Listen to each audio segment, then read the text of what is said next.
Thank you. Super excited. Okay, so welcome to this next session. We are gonna go further here. We have Cassie, we have Joseph, we have David, and we have also Matthew who is online. This is this is how this is gonna work. I'm gonna ask some questions and we're gonna listen to the answers that each of our panelists is gonna give. So first, hello everyone. If you don't mind, would you please share with us who you are, your title, a little bit about the institution and the program you are representing today. So, hi, you already heard from me, but I'm from the University of Colorado. So the University of Colorado has multiple campuses, and I teach in one that's in downtown Denver and also at the medical school. So our students spend 2 years downtown in the engineering school and 2 years out at the medical campus so that they have better integration with the clinicians and things like that. And it's a fairly small program. We're only 10 years old and we got AVET accreditation in like 2017. So a much smaller program than like Yusuf will talk about or Matthew. Hi, my name is Yusuf Yazdi. I can just add a few more details from before. So we have we're in Baltimore, Maryland, which is about 45 minutes north of Washington, D.C. And we have two big campuses, an engineering campus and a hospital campus. And our center really operates 50% in each of those. We spend a lot of time in each of those facilities.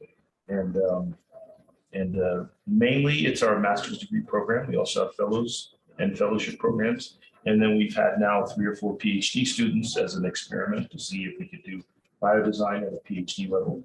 So that's kind of the gist of the program. And my name is David Vigio. I'm here at Universidad de los Andes. Biomedical engineering is a relatively new program. It's 11 years old. The university also has a medical school that is relatively recent with, in my opinion, not enough contact with the biomedical engineering department, and we are working on that. So there is a teaching hospital that is attached to the university and to the medical school that are not physically here, are on a separate location. We have 600 undergraduate students, biomedical engineering, 50 graduate students, and the PhDs are conducted across the entire faculty, the engineering faculty. They are not specific to biomedical engineering. The capstone is taught only to undergrad students, starting to work on a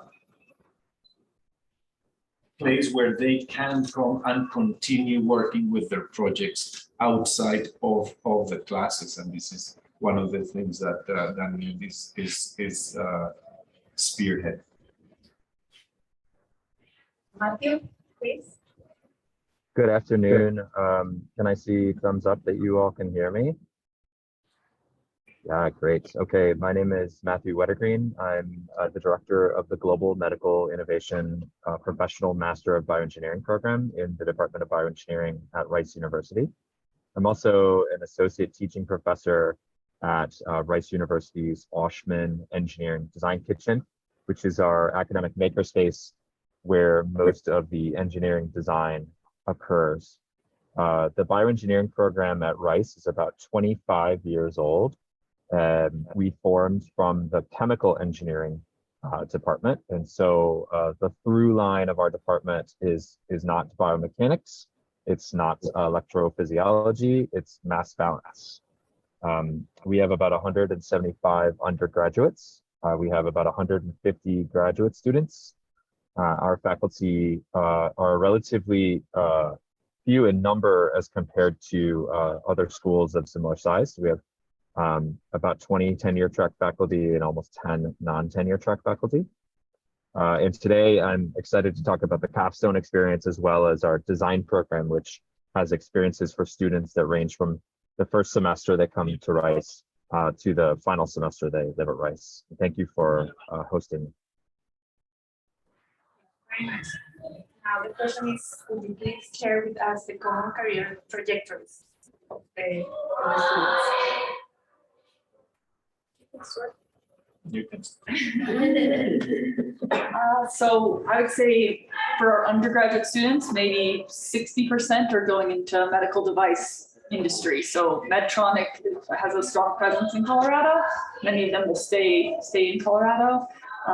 Generally large medical device companies, and a lot of our students are finding jobs in like quality management or test engineering, some in regulatory affairs. So not our systems engineering, so not so many, pure R&D, but kind of a little bit on the periphery. And then we also have you can do like add 1 year and get a master's degree. So that's maybe 30% of our students, and the last 10% would go to med school. And similar mix. So about 60% go work in companies. Some of those are med tech companies, and some of them are consulting companies. It seems like this kind of training that we've been talking about is really good for like BTG, a Boston consulting group, or McKinsey, because they need people who can see the diversity of the problem and not just focus on the technical side. Within companies, they have traditionally they would go into R&D, but increasingly we're pushing them into things like strategic marketing and business development, because those are also good use of the skills that we're teaching. Some of them do startups, and some will stay on as fellows, and some have actually gone back to grad school and gotten PhDs and continued. Some have gone into medical school, and we do have every year 2 or 3 medical students and a couple of doctors, surgeons who take a year off to do the program. So they'll go back into their medical professions. And for us here, and this is mainly for you, probably half of the students, and Diana can correct me, about half of the students continue studying. They go to master's or PhD programs abroad, outside. Some of them stay here at the university. Some of them join med device industries here in roles of support for sales, because there is no development here of any kind. Some are joining one particular company that takes a large number of our students to do data analysis for clinical trials. They work for Merck MSD here. Some are starting to go into hospitals as biomedical engineers. However, the expectation is that they get a lot more involved with equipment, something we do not really teach them here. So other biomedical engineers go and fill those roles.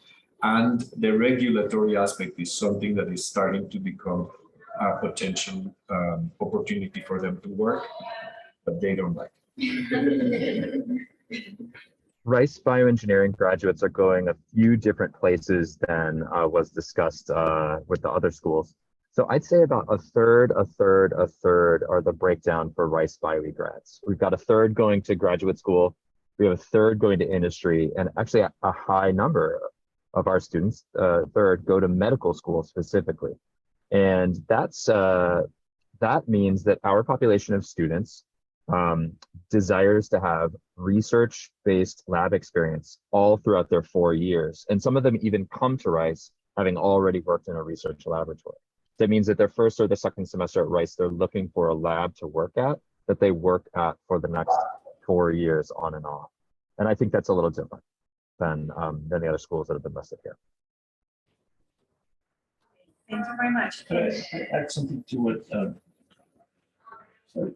One of the things you mentioned was in companies like in place like Brazil, so place like Bogota. It's the elevation that's getting to my head. The place like this, and the company here will be focused on hiring your engineers to do clinical engineering, as they call it, or sale on the sales side. And it may seem like it's not the optimal use of their skills, but in light of what we've learned about their different programs, if you go with the attitude of I'm kind of like a spy, I'm going there to use the fact that I get to go into the clinic, see a lot of procedures, talk to a lot of doctors. It's a fantastic opportunity. I wouldn't make a career of it, but if you were to get the opportunity for like Boston Scientific to be their clinical sales rep and get to see a lot of procedures and really get to know a lot of the clinicians and get to make your own little, black book, secret notebook of ideas and problems, et cetera, that's a fantastic use of a couple of 3 years, and you get paid to do it. It'll be difficult to have that access later. Yeah, exactly. And if you have questions, it's okay. You have questions, please. Do you have a question? So please, can you share with us a little bit about how the structure of the design curriculum is in your program and why is it that way? We are going to start with you, Matt, please. Great. I'm really proud to talk about the engineering design curriculum at Rice because it's been there for a while. In 2009, we opened the Oshman Engineering Design Kitchen, or the OEGK. And originally it was designed just to be a home for mechanical engineering, bioengineering, and electrical engineering's collaborative capstone, which is a senior capstone 1-year class where these 3 disciplines take their capstone in interdisciplinary projects and interdisciplinary teams. And that has allowed us to tackle projects that require backgrounds from these 3 majors that wouldn't necessarily be possible if just an electrical engineer or just a mechanical engineer was tackling the project. And when the facility was opened, students who were freshmen through juniors demanded programming that suited them. And so we started building out programming that created opportunities for students at all ages to use the OEDK. And that, coupled with our vision for world-class engineers who tackle real-world problems outside of their normal discipline, has really driven the design program at Rice University. So at our first year level, we have freshman design, which is a 1-semester opportunity where students, before they've declared their engineering major, will work on real-world projects with local area hospitals. The Houston Zoo is actually our best client because every type of animal has some sort of enrichment that's necessary. At the sophomore and junior level, we have classes that look like deepening their experience in the engineering design process or deep diving into individual steps. For example, there's a prototyping and fabrication class. There's also a needs finding and project delivery class that they take. We wrapped all of this around the engineering design minor, which is the world's first engineering design minor, which is 6 credit classes that the students take. This was also born out of a relationship with industry who are desiring students who don't just have analytical skills, but are also able to communicate, teamwork, time management, write an email, scope a project, and then complete it. And at the capstone level, coming back around to there, the Bioengineering Capstone is a 1-year project where they work in teams of 4 to 5, maximum of 6. These projects, so this is one thing that's unique about Rice, is that the projects are scoped by the professors over the summer to the level that could be completed by a senior level undergraduate engineer. And so they select their project based on a pitch from a client, and then they work on that project. So the students don't do needs finding themselves in Capstone, and they don't pitch their own projects except in unique situations. By the end of the year, they've developed a functional prototype, and then they go on to refine that prototype in the academic spring. And then we have a design showcase where they show those off at the end of the year, and hopefully hand it over to the client or seek IP or give it back to the capstone for another round of iteration. Thank you. So for us here at Universidad de los Andes, it started with a change of the program as a result of the AVID accreditation and the requirement for a senior capstone design project. So the director at the time felt that we, in addition to complying with ABET, needed to give the skills to the students. So it started as a one semester project that evolved into a 2-semester project. Today, it's a 2-semester project. It's conducted in teams that go from 2 to 6 people. They select themselves. They form the teams themselves. They select the needs themselves. They find the needs themselves. We do put an emphasis in coming up with a need, because we think that this is a skill that is extremely important for engineers to have. And in their education, they are always given the problems to solve. And we think that being able to identify problems or opportunities is something that it's a necessary skill. So we emphasize in that. We see that it's a little bit of a problem when they don't come up with a good need, but we give them the opportunity to also pivot during the first semester or the second semester. We try to get to prototype at the end of the first semester and work in improving the prototype in building a business model on the second semester. We do here not only develop a business model canvas, but we develop a business model with numbers to try to become familiar with how difficult or how in the real world putting some numbers to the project is something that it's also important.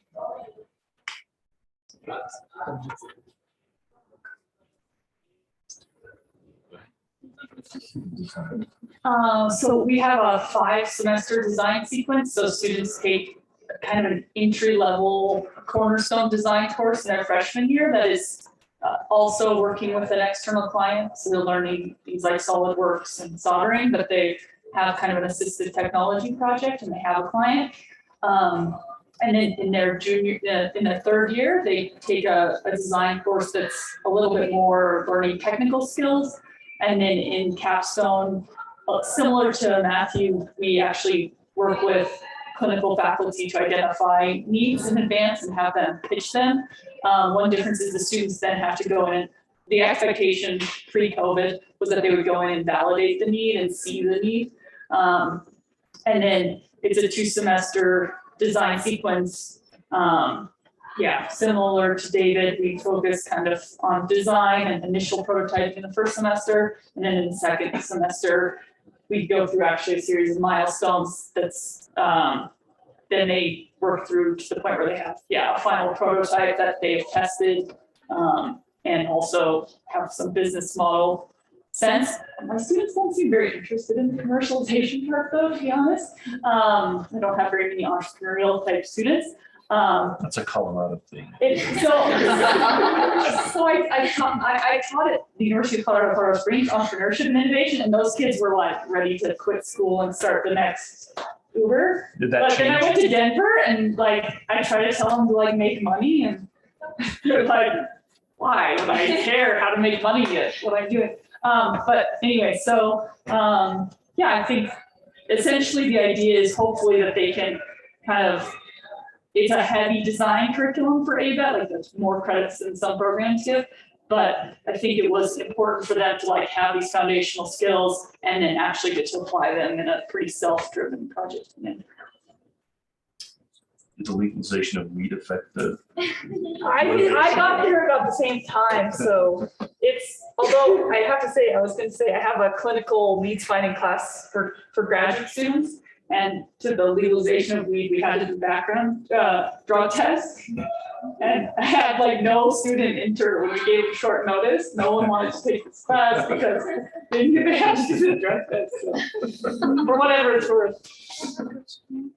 In this other, Wait, we have to put the microphone. So people want to hear the question. in these previous courses, do the students have the opportunity to go out of the classroom and interact with other people and find results? Yeah. Because in my experience, this is the hardest thing to do with engineering students. I came from mixed background in design and engineering, and the ability to go out and interact with people, it's very hard, and the motivation is even harder. So they want to be in the lab and in the nature lab, but not interacting with people. Great. I can speak for my students, yes. So for the freshman course, that's why we bring in so we have an assistive technologies lab that one of our faculty runs. So they do wheelchair fittings and things like that. So the expectation is they would go to see that. And since it's housed on the same campus, it's okay. So it's like making them go out, but it's like a mini version. Yeah, like not too scary because like you said, we're all introverts, don't want to talk to people, but you have to go a little. So there's design at the undergraduate level, at the master's level, and then now at the PhD level, and then also for medical students and medical trainees, residents, and fellows on the medical student. So I would start with the undergrad part. The program was redesigned over the last 12 years, and then recently was incorporated into a totally revamped undergraduate BME design curriculum. We call it BME 2.0. And it really has integrated design into the whole curriculum. So starting in the freshman year, freshmen get intro to engineering design. They work on a little mini project. They get some lectures and some basic principles. And then later they can do design, get design credits in different categories. So it used to be all of the design was under the rubric of this, like a senior capstone project. And now there's tissue engineering design. Everyone is using design. It used to be a stepchild, like, a side show in the department when we started. But the feedback from the students has been, this is the most exciting thing they've done at Hopkins.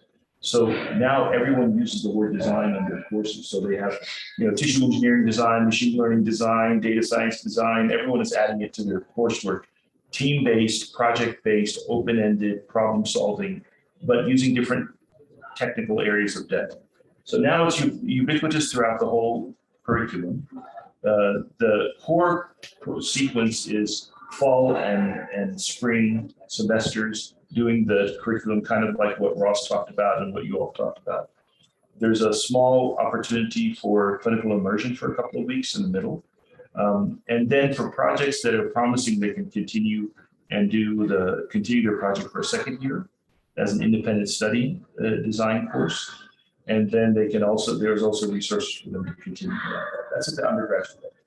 And then at the master's level, the program is, I think I went into great detail in that. It's really 3 parts. 1/3 needs finding, observations, narrowing down to one need. 1/3 problem solving, coming up with one good solution. And then 1/3 building out that solution. But we integrate the business and the organizational issues into that, in addition to the clinical and technical issues into that. For the master's, what we do is we have a student for 5 or 6 years. So what I've done is that I've sat down with the student and planned out a long Gantt chart of activities, culminating in scientific papers and publications, but also in a startup company and funding, and maybe get it to the seed stage of funding. That's kind of the. Very much, you. Can you also please share with us a few aspects of your program for your design curriculum that are unique and distinguish you from your program? And also, what do you feel like you do quite well in that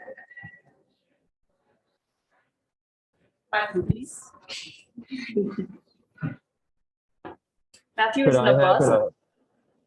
Yeah, I'm in a Sprinter van with Wi-Fi in the Dominican Republic right now. So I apologize for if the reception is poor. I thought I heard about 75% of the question. Could I have somebody else answer the question first, and then I'll jump right in just to make sure that I understood, okay? Yeah, I will start, Matthew. What I think we do well here is the effort we place on finding the need, in pushing them to find a need. I think is something that we do well. Something that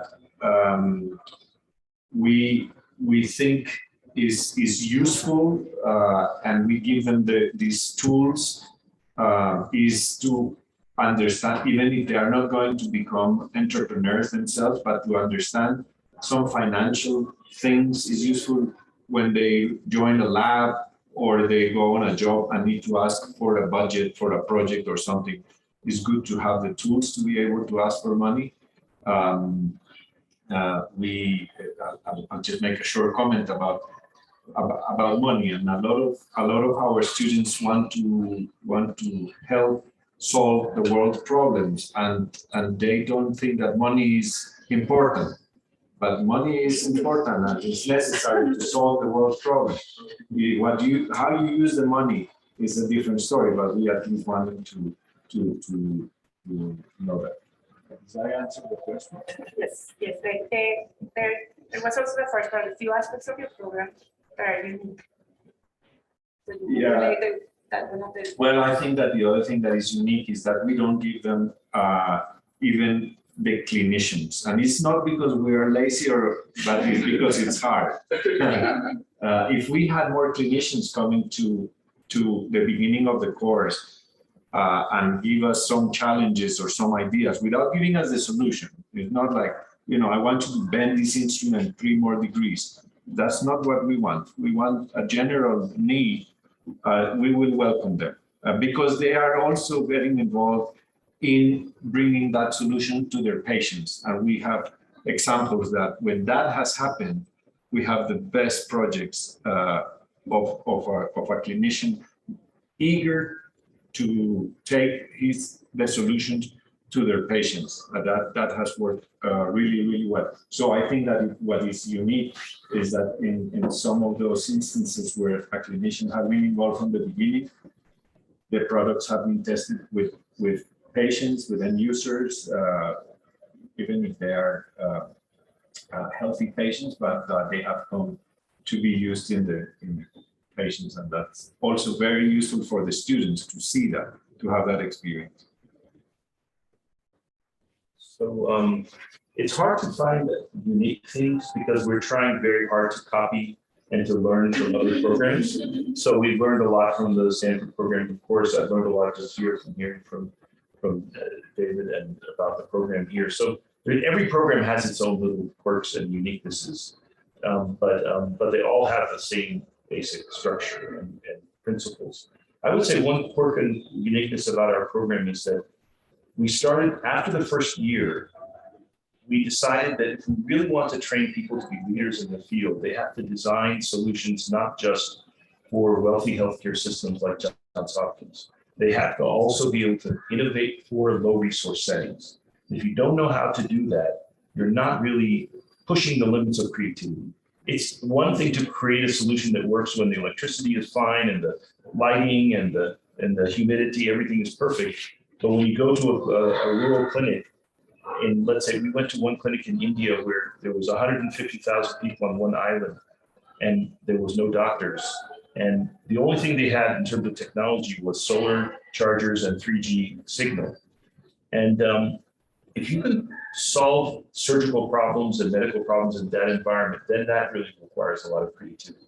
So what we've done at the master's level is that every student is on a team. Teams are 4 or 5, and every team does 2 projects. One focused on the US and one focused on international or global health settings.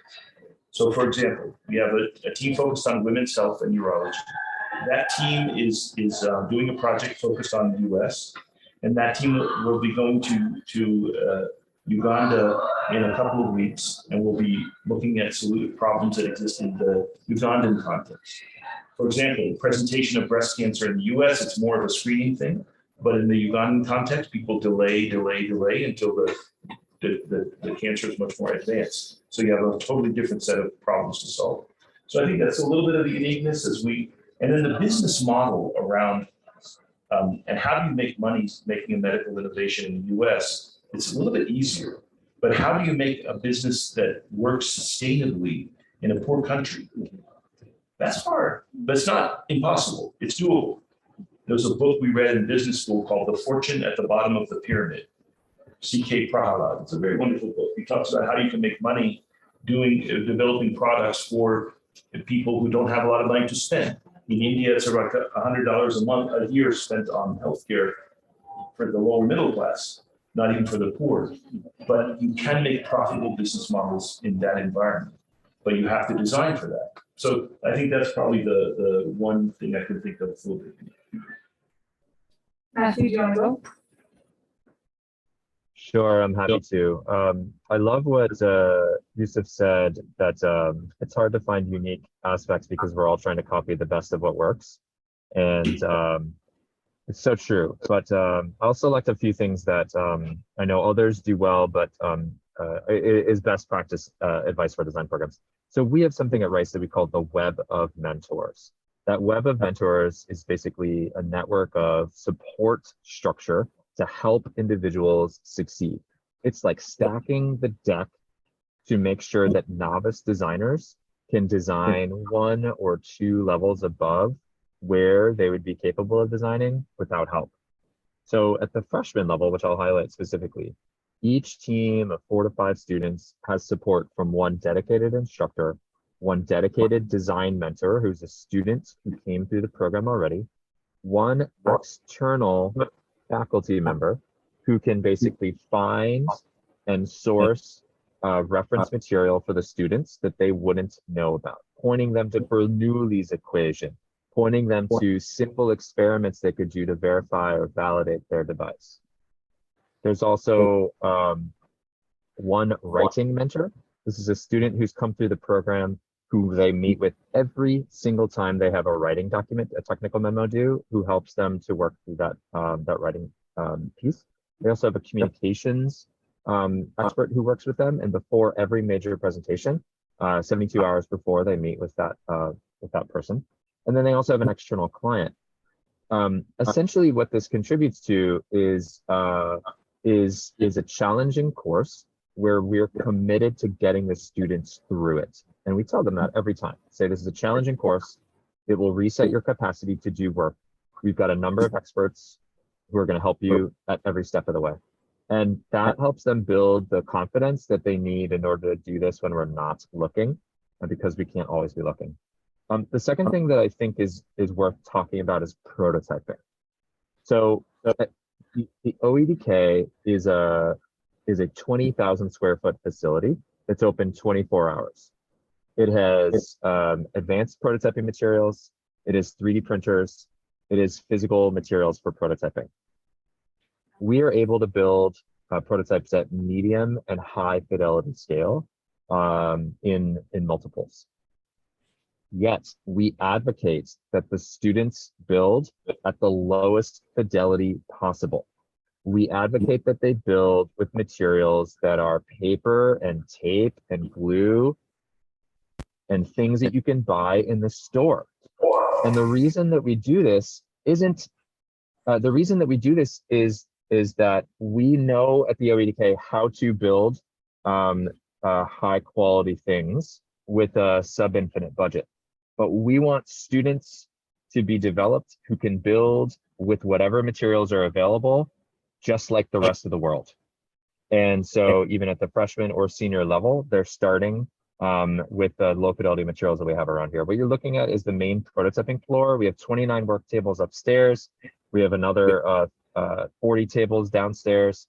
You can see that we have conference rooms and large space. On the top floor, the maker bar is what I want to focus on here. This is where it's a self-serve area. Students can come up, 3D print, they can injection mold, they can CNC machine, all here. There is a machine shop. That's the only part of the facility that requires facilitated usage. Everything else is freely available to them. Shown here, you can pause at this slide with the OEDK facility. Shown here is the maker bar. This is probably the most densely packed area in the entire facility where students can, as I mentioned, self-service come up and use facilities. All right. Another quick thing that's unique about the OEDK is that we're in Texas. We have lots of space, and so therefore we're able to give each team their own dedicated table, which is not the situation in most facilities, and we recognize that. And if we didn't have space, we would design the facility completely different. So just to summarize, Web of Mentors to support teams. You can't simply give them a design project and walk away. And then second is prototyping like the rest of the world, which means low fidelity materials, which you can still achieve functionality. piece of trivia, when I was at Rice, that was actually a kitchen. And there was no creativity at all whatsoever. We don't have a prototyping space nearly that cool. I was gonna tell somebody who was asking kind of what you need, one interesting thing, because I would say we're low resource in Colorado compared to Rice and Johns Hopkins. So we would like use a vinyl cutter, and then you can use like an etchant, and you can make, you know, PCBs custom made, just like in your classroom with very little. So we were always looking for little hacks that we could just do with minimal materials. I think in the interest of time, I'll just go quickly. I think the interesting thing, I can't think of anything super interesting or different that we do besides that, generally speaking, people don't want to teach about quality topics and regulatory, and that's boring and it's paperwork and no one cares because like the police person is going to deal with that, who's the quality manager at wherever you're going. But what we found when talking to kind of our industry advisory board was that it was actually really important that our students could differentiate themselves because they're not technically the strongest in the room. A mechanical engineer is going to do better, or an electrical engineer. But if our students can articulate the difference between verification and validation, or why it's important to do something a certain way in a regulated industry, that was able to give them the competitive advantage in a fairly new program. So I think like we integrated EQMS, or quality management software, into capstone design, and have a regulatory affairs course. So I think that focus of kind of making it interesting to people and like exposing it as a potential option of a career, I think is kind of different.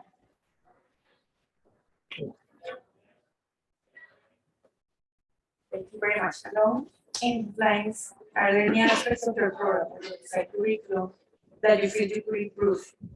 And do you have a plan to do so? I will start. I think that if the students came to this type of courses with some basic design skills, that would be useful.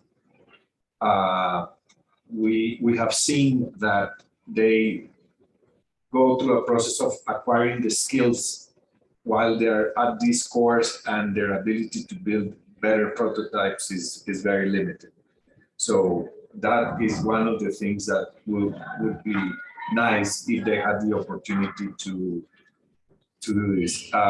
If there was a makerspace that was adequate, that would be useful. This one from Rice, they just send it down. 1/10 of the Rice kitchen will be good. We do have some capabilities that are spread, and we are wanting as a university and as an engineering faculty to do something about a makerspace and a fabrication lab. So that is what I would say is that some basic design courses and 3D printing, 3D modeling, and things like that will be useful. One thing that I would mention that may be unique to our program here is that there are a lot of dual career students. So they tend to pick projects where they have some ability. So those that go into building electronic components or Raspberry type devices and so on, just have some capabilities in the team, and then they go into that direction. So they basically work on whatever they think they are capable of doing, and I am open to the opinions of others, but I tell the students, not because you're limited in your ability, you should limit your project. You can go and find help. You don't have to be good at everything, but you should be able to be good at finding who can help you. So similar challenges, I would say, if you ask just one thing that we're weak in, I would say we've focused a lot on the top of the pyramid in healthcare, the doctors. And this comes also from my background in medical device industry. When a doctor walks in, everyone stands straight and says, and very differential to physicians because they are customers, et cetera. So a lot of design work, both in industry and in our programs, is focused on those rock star clinicians. But actually, the people who understand what's really needed the most are the nurses and the other allied healthcare workers. They spend unprecedented amount of hours with patients and see things that doctors would never even understand. So I think the biggest weakness that we have is that we have not engaged sufficiently in our design processes, our interviews, our understanding, even in having like primary mentors to be the nursing staff. So I think that's something that we really want to focus on improving in the next few years. Yeah, I love working with nurses. They're very easy to work with. Yeah. Usually. They're easier They're busier, yes, than doctors. but they often know what's actually going on, right? Yes. Versus, Yeah. but yeah, no, that's a great point. I think similar to what someone else was asking about is oftentimes our projects die as soon as we're done, the students are done the semester. We don't have any mechanism unless they're continuing as a master's student, and we don't usually, very rarely would we recycle a project to another group. So that's something we haven't come up with an adequate solution to, of like, how do we continue that momentum that's been built unless we have a very highly motivated clinical faculty and we'll give them a master's student or someone else, but I don't think we do that very well. Matthew? Yeah, in the interest of time, I'm just going to echo exactly what Casey said. We have so many projects that have a great success while they're in the program, and then they just die on the vine. So we need a better pipeline in order to translate our technologies and hand them over to clients in a working condition. And I think that's not specific to Casey's program or our program. I could add a comment about that. We all have that same problem, but the expectation should not be that every project is worthy of going forward. Just like in industry, I mean, in academia, you see someone, we're doing the same research in the lab for 30 years, and they never kill it. They never say, okay, I've been promising to do non-invasive biopsy forever, and it just doesn't work.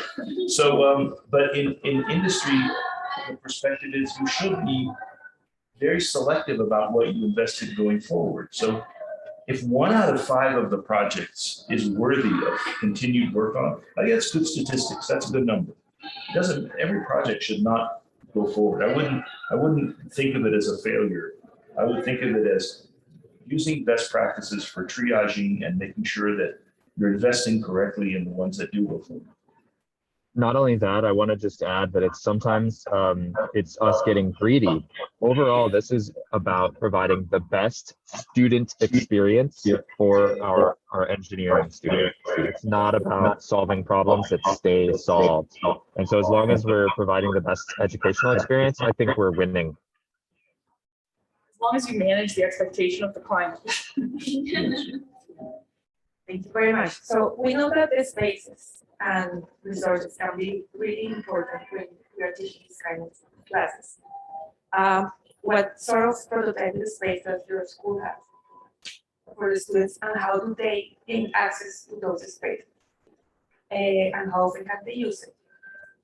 Do you have a staff dedicated to those spaces? Martin? You already answered some of that. Sure, I'll provide a little more detail. Yeah, so again, the OEDK opened in 2009. At that time, there were only 2 employees, Maria Oden, who is the executive director of OEDK, as well as of Rice 360, which is why I'm in the Dominican Republic right now. So just to highlight, the facility is open 24 hours a day. During COVID, we had to shut it down at 10 o'clock and between 10 and 6, but we're going back to 24 hours. One of the best things we ever did was start to hire student technicians and give them a little bit of ownership of the facility. And that meant that the quality of our educational materials, of the cleanliness, and of the feedback immediately improved and has consistently improved because of those students. We don't add a machine unless we know exactly how design teams will use it. We now have a staff of around 9, 3 technicians, support staff, and 2 full-time lecturers in the facility.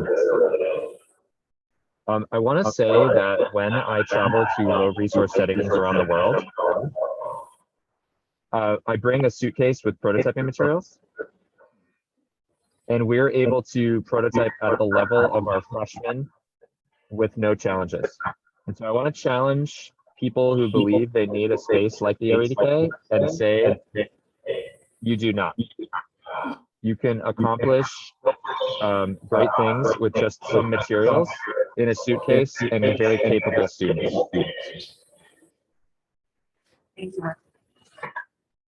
I was gonna just echo the last comment of Matthew, saying again the experience during COVID.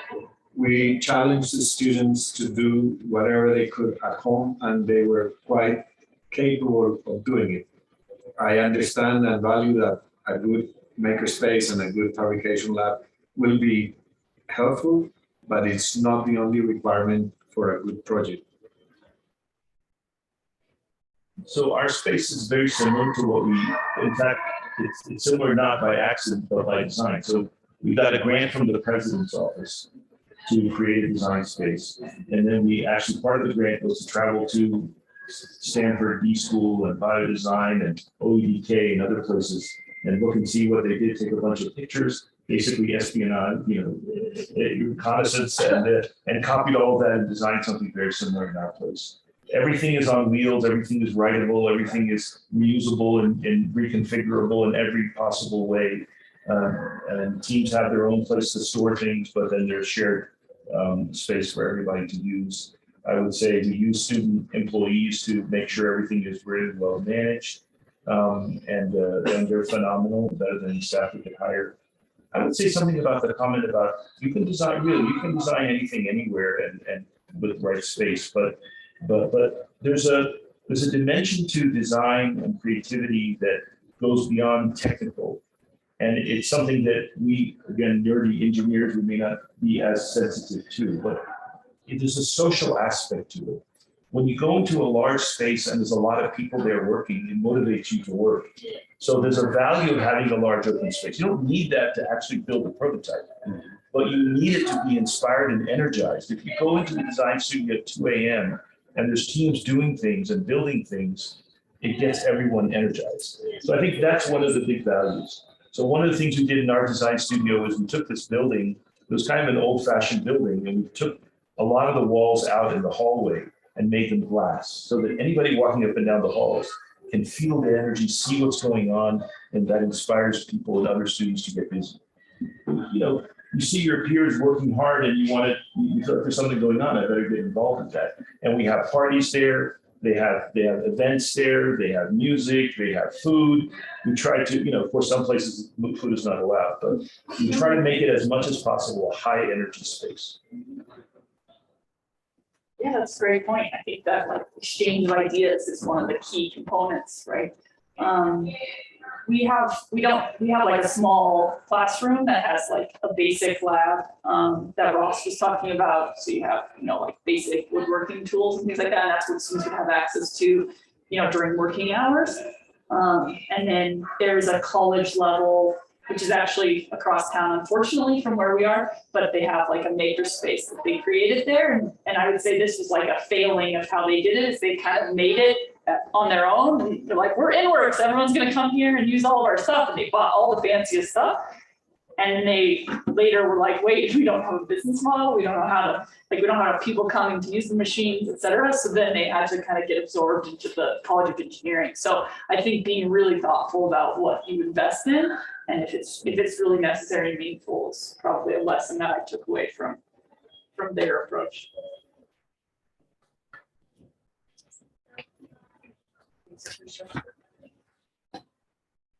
Yeah. It's not like for the prototyping space, but in a short period of time for the project, how do you manage to balance the theoretical content with these practical spaces? Because here we have 1 day per week 3 hours for the classes. And then in that space, we have to manage to do everything. And sometimes I feel that the students like don't take the advantage of the time in the practical time because we are giving them material or this theoretical part. So how these spaces and the classes get together and how do you balance that? We don't have that long of a time, so we have shorter sessions. So usually what we would do is have like a work day, like a open lab day where we don't deliver any content, and then like a content delivery day, or we will pre-deliver the content, especially after COVID, everyone knows how to watch the videos if they're gonna watch them. And then, yeah, pre-deliver the content and then kind of have time for questions and applying it to the project. But I think having a distinct, like today, we're not talking to you, you're just working. And then the second semester is predominantly just, yeah, work time. Hey, I can jump in here. Some of the places we've worked with outside of the United States don't have homework. And that's because the students might work full time when they're not in school.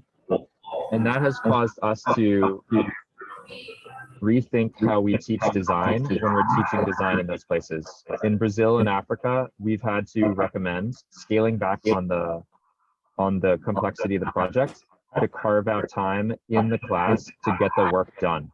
And then we've created worksheets so that they fill that out by the end of the class period, which document the completion of that step. And by over prescribing the work, we've actually created freedom for them to do the design process inside of those boundaries.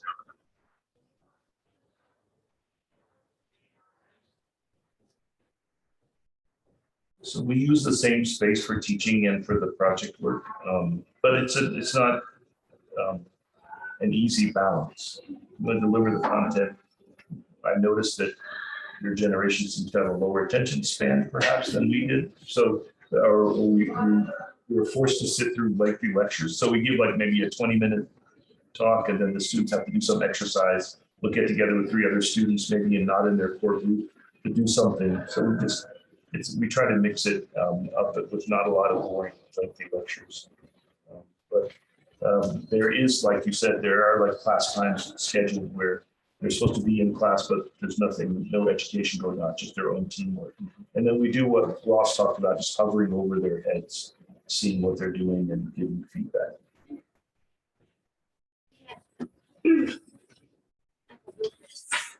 More than questions, kind of something that I noticed is that you have your labs open 24 hours. And you and Bryce, Some, yes. but it's specifically I mean, is the university also open 24 hours so that your lab works with that, or did you have to ask for? They have like hard access, so they can come into the building anytime.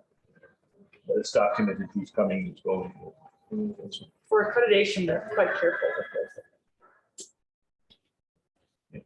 And also, I wanted to ask you, because also you talked a lot about going to the projects outside of the CE of the university.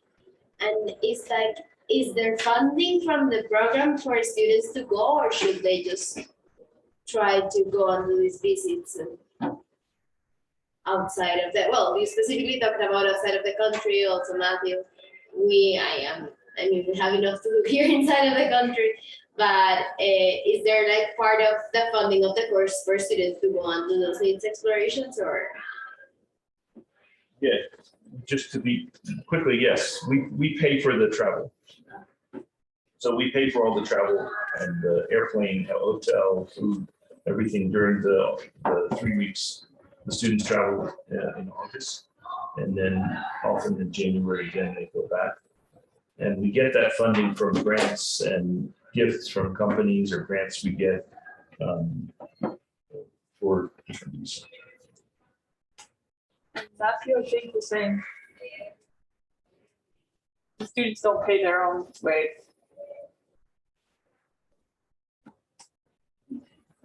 Yeah, at Rice, we at Rice as students have everything paid for by Rice. And that comes from grants and donations from private individuals and companies. Remember one thing, the tuition is very high in the United States. So it's different from like the UK or the tuition is at university, but that covers some of that.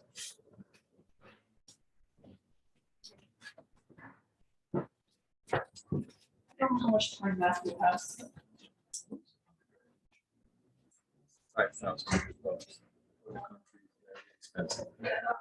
Yes, so I would like just to add a comment about the resources mainly, because I know that probably to have these labs and the resources is so valuable, but I think that the reality is as an entrepreneurs, there is never enough money. So we are currently always asking for money for blitz scaling or anything like this.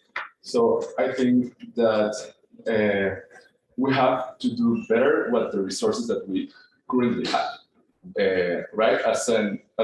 And in fact, in Latin America, probably if we have all these labs and all these resources, we will live in a bubble because this is not our reality, right? So the whole biodesign program also has to be biodesigned to our landscape, to our context. And I think that most of the skills that we as an entrepreneurs learn along the way are more related to the mindset. So we have to do like great things with like scarce resources. And this is, I think, one of the most valuable skills that we learn along the way. So it's a risky thing to have so much resources as for Latin America, at least, because our market is so different. A really good point. You know, Joseph, what and Cassie and Matthew, what I think may be an interesting exercise is to send some students from here, from low resource settings to high resource settings and vice versa. Yes. And see who produces better things. Yes. I think actually Rice maybe does this in Africa. Let's do it. But this is a big.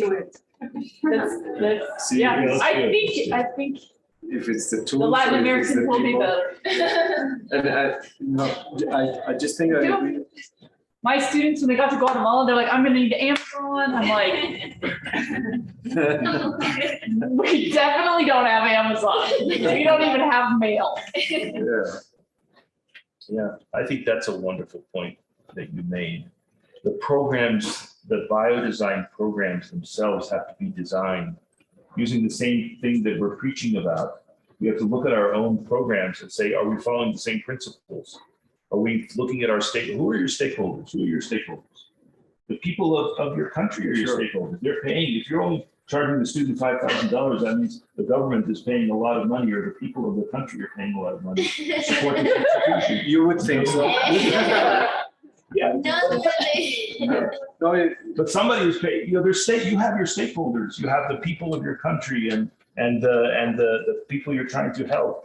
And that your program has to be designed to help those stakeholders with their interests in mind. And it has to grow where you are and not try to emulate something that works maybe. I mean, for example, the Baltimore is not a hub of medtech innovation investment like Boston or like Palo Alto. So what they designed in Stanford, we could not copy exactly. We could not. We don't have that kind of, easily dropping $10 million on a startup that's 1 year out of Stanford Biodesign. We have to find our own way to grow where we are. So we all have that same challenge. I agree with you 100%. It's not just a US versus outside the US idea. Even within the United States, every city and every program, like Colorado, each one has to organically grow in the place where they are. Thank you very much. Can you please share an example of a project that has been particularly exciting or successful in your program?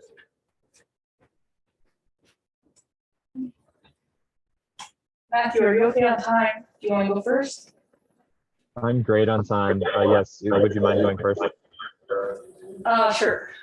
So I think one of the more exciting projects was we often work with kind of the NICU department in the Children's Hospital. And I have a wonderful collaborator there. She's like the director of nursing.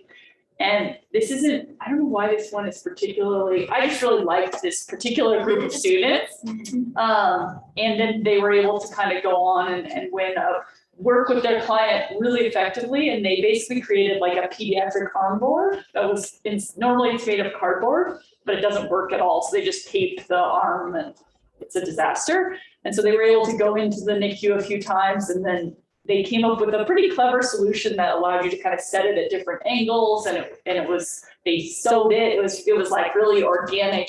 And then they went on to win kind of the Children's Hospital Innovation Competition. But I think the reason I talk about this one is actually it was once they won the money, I was meeting again with the team and the nurse, and she was just like, she actually came, she's a good friend of mine now, but she came to me, she's like, I'm just sick. Like, I just feel awful because I just don't think this is actually the right solution that actually solves the problem. Like, I love it. I love the team. I love what they did. It's good. We got the money, but it's actually not right. Like, I just don't think we should keep going. And I think she thought I was going to be mad. Like, she's like nervous and worried. And I said, no, this is perfect. I thank you. Like, thank you for like having the courage to say, no, like this isn't the right thing that we need. So I think that was kind of a cool experience, because I think for her, she looked at it as a failure. And for me, I was like, no, you've killed the project that should be killed, or you've told us we need to pivot, or whatever it is. So I think that was kind of a cool story of what was headed in this one direction, but then someone had enough courage to say, I really don't think this is quite the right solution. Matthew? So just to confirm, the question was, what's a successful outcome of a design project? Or a project you were excited about. Or something. Yeah. I don't care. Some cool story about a student project. Yeah, I guess I'll tell a cautionary tale about scoping projects properly. We once took on a project that was about modifying a wheelchair so that an individual with arthrogryposis could operate a normal wheelchair. So in arthrogryposis, your joints are contracted. You can extend, but you cannot flex. So an easy way to understand that is that if you're eating a bowl of cereal, you can move the spoon from your mouth to the bowl, but not back to your mouth. So we thought this would be a simple project, modifying a wheelchair, and we were very wrong. It took more time than the students who originally took on the project were in school, and so we had to have a different team take it on. But when we finally solved the problem almost 6 years later, the patient was still a pediatric patient, and the family really wept with joy that this was a tool that this individual could use on a daily basis to move around, and that they would no longer have to push him. And that's why we do this, is to change individual lives for the better, not so that we can commercialize as much as possible, but so we can change individual lives for the better. And we were very proud of that project, and he still uses it.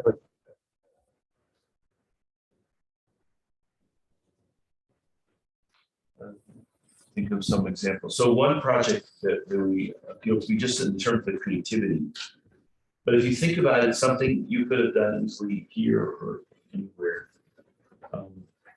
with proper clinical access. So when plastic surgeons, this is a team of 4 engineers and 1 plastic surgeon for a year. And the plastic surgeon was like a second-year resident. And the project was this: when people get a reconstruction surgery, let's say someone has to have breast removed or part of their face removed because of a tumor, they have to replace that tissue. So what the plastic surgeon will do is that they'll take tissue from someplace and put it in that place. and they have to connect up the blood vessels so that the blood continues to flow. And one of the things that happens is that if that blood flow is not monitored, like if it was Jeff Bezos or Bill Gates who had this procedure, they would have somebody with an ultrasound device constantly watching right where those vessels connect every day and night. And as soon as the flow drops, they would signal the nurse, tell the doctor the flow is restricted, because if the flow is restricted for a certain period of time, the tissue will become hypoxic, it will lose oxygen, it will die, and it will turn black, and the surgeon will have to go in and replace the whole thing again. And the second time, it never works as well as the first time. And you have to take more tissue and do it all over again. And the cost associated with that failure is huge. But no one can afford to have somebody with ultrasound constantly watching those blood vessels. So, and ultrasound is something, if you've ever seen ultrasound image, it's not easy to read ultrasound. It takes a lot of skill. It's not like an MRI or CT where you can kind of see what's going on, even though untrained eye can see it. Ultrasound is hard. So the question is, how do you de-skill ultrasound? How do you make ultrasound something that requires a lot of skill, something that could be done with somebody with lower skill? So this is what the students designed. So they had where this vessel is connected, they took this little tiny piece of biodegradable plastic. It's a polymer you can mix up in the lab, but it dissolves over time. But it has a very unique shape, like a little diamond shape. And when the surgeon does the surgery, the surgeon will be asked to place this thing a few millimeters away from the anastomosis. It sits there, that's all. Then he closes up, done. Then with an ultrasound transducer, you can come and move it around. A chimpanzee could do this. You pick it up and move it around, and because it has that unique shape, the software in the ultrasound machine will see that shape, know exactly where it is, that's the target, and measure the blood flow using Doppler in that one spot. So it really makes it very easy. So this was elegant, simple, cheap, 25 cents worth of plastic that they sell for like $800 in the US, because it really helps to save a lot of money. Very profitable company, wonderful life-saving thing. Spun out as a company, is doing very, very well right now. But that's an example of something that you could design, anyone just thinking through all the different options. And believe me, they had solutions that would have cost millions of dollars. It's not like that was the first solution they came up with. They came up with some incredibly complicated, complex, difficult, expensive ways to solve the same problem. But the one they went with was this epiphany about how to do it in a very inexpensive way. In the interest of time, I would say that for two groups of students that are going to share their projects tomorrow. Okay, so we will now open to if you guys have more questions or people online. We go for lunch. Well, yeah, just a little one. No, is that I work at 2 universities. No, I work here and in the School of Engineering. And it's very interesting that each school has like a specialty in terms of what the type of technology they work on their projects. Because for example, in the School of Engineering, they are very good with robotics and electronics, and all of the projects kind of go that way. But here you have people super trained in tissue engineering and biomaterials, and all of the projects go that way. And sometimes the match between the needs and the required specialty need to solve the project is like mismatch in the universities. No, so I see people in the School of Engineering needing some biomaterials knowledge, and some people here needing some mechatronics engineering that they don't have. So I was gonna ask you if you like in each of your universities, do you have like a specialty, or the biomedical engineering course is so general that they can work on anything, or I don't know, because I mean I see it because I work in two places at the same time. Maybe if I was only here, I wouldn't have noticed that kind of, I don't know, focus on the projects, because sometimes we wish we could see what the other universities see so that the students could learn from each other.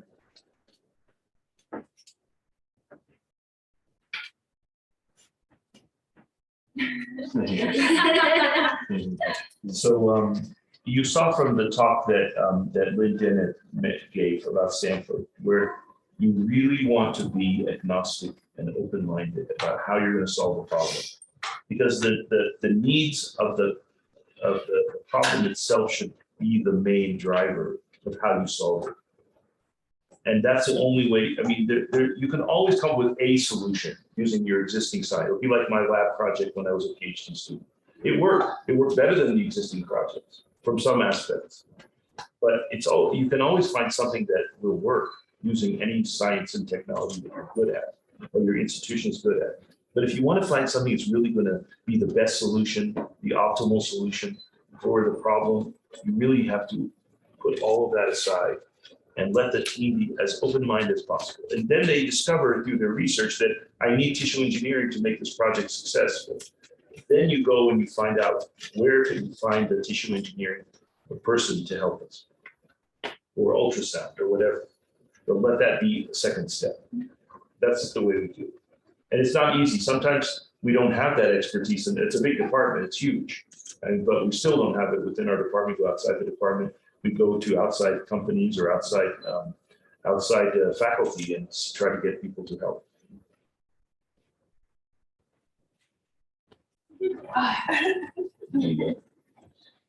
Yeah, I don't think we have such a focus per se, like we have multiple different people focused in different things, but similarly, we are very solution agnostic. So we don't even really assign a technical mentor until we can kind of select somebody who maybe has a background that's useful. But we also do try to integrate as much as we possibly can, like students sharing their project with other classes. Like I think our students shared with David's class and things like that. So try to have cross-pollination when we can. But yeah, I don't think I quite have had that exact same experience, but I can see how, if you had a bunch of people specializing in a certain thing, that would be like the main focus, and they wouldn't have the other skills. But you have David come and review your project. We had our students and the University of Florida, and we did it on Zoom during COVID, and we all had, it was voluntary. Mm-hmm. David's students were better than they were more willing to volunteer than. That's perfect. Let's have all of the faculty use the biodesign programs. Have like a group, and then we can every time our students are presenting in any program, we put out an invitation, and then they'll, everyone is invited to comment. That would be amazing. And we have explored with the University of Miami. So we shared this experience with Cassie and the University of Florida in Gainesville. And then with the University of Miami, where the professor is a Colombian professor that was educated here, we made an even more ambitious attempt, which is that we identified a similar need in groups and have them kind of work together across different programs. Yes. Ah, wonderful. I love it. I love it. Okay. It's hard. And yeah, That's cool. We said there's nothing to lose if it works. We have a nice Student sanity show, but Like commitment. yeah. It was commitment more than anything, because we also don't want to be the ones pushing it and getting involved. We wanted this to be something that they make themselves work, but maybe it did need a little bit more of adult supervision or encouragement, perhaps. But I think that we can explore some cooperation this way, and they will establish their network. They grow their network. They grow people. Yeah. Okay. All right. Yeah, I think my students were like, "Can we do this again?" Yeah. There was a voluntary extra presentation, so. Well, what we could do is this is something that's going to happen right away, so you can get invited right away. But I think it would be wonderful. I mean, everyone can't attend all of them, but it would be at least have a bunch of outside people going to different programs and commenting.